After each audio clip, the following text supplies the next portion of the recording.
We're always hearing about how bad the relatively strong dollar is for American companies that do business overseas, but a strong currency also creates some opportunities. For example, if you're a U.S. company and you want to make an acquisition in Europe, the favorable exchange rate means you can get a terrific deal. You know what? That brings me to XPO Logistics, symbol XPO, one of the fastest growing providers of transportation and logistics services in North America, with a stock that's been on a huge tear. It's nearly doubled over the last 12 months. Last week, XPO announced that it is acquiring Norbert Dentressangle. That's a major European transportation logistics provider for roughly $3.52 billion. Gigantic deal. Marks the company's first significant expansion outside of North America. The news sent XPO stock soaring 15% last Wednesday. Remember, this is the acquirer we're talking about. Move makes sense, I think, because XPO is using our country's strong currency to expand into Europe at a time when the euro is still relatively weak. But the European economy, I believe, is starting to turn around. And I have confidence in the ability of this company to integrate Norbert Dentressangle because XPO has a long history of making smart acquisitions and using them to grow the business.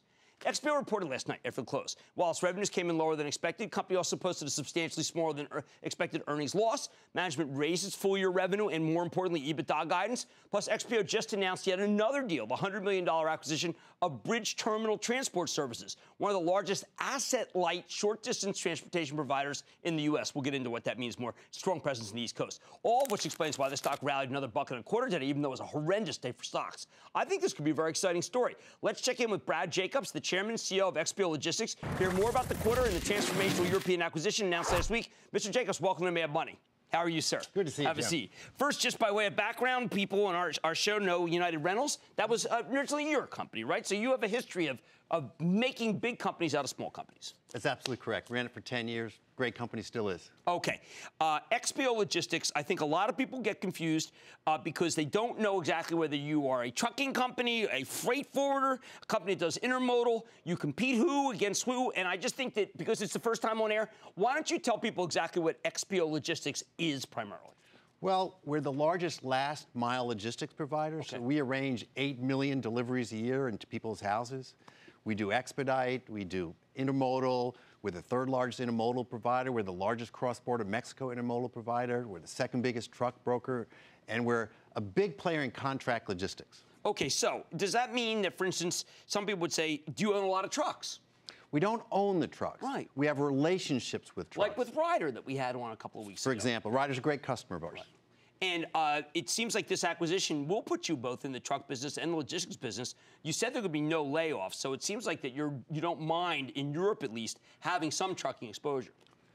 Norbert Dentressangle has the biggest trucking network, but that's a combination of asset and non-asset. And it has €1 billion+ a year of truck brokerage in Europe. All right, so let's go over this last mile logistics. Let's say we had a refrigerator delivered to our house. Mm-hmm. What's the likelihood that XPO Logistics at one point would have, let's say, touched the order? Pretty high. We are the largest arranger of deliveries of home appliances, of home electronics, and of furniture as well. So if I go buy, say, like from it doesn't have to be specific. Let's say a PC Richards, and the refrigerator ends up at my place. Mm-hmm. It's not a PC Richards guy that's necessarily bringing it in. It could be one of your guys. Well, it's interesting. About 2/3 of deliveries by the big retailers are actually done by themselves. Okay. More and more that's being outsourced to people like us. Okay, that's important. Now, intermodal, we were speaking beforehand. You know, I think that Mexico is going to be huge inshoring. You have a major presence taking goods, NAFTA goods, basically, from Mexico to the United States.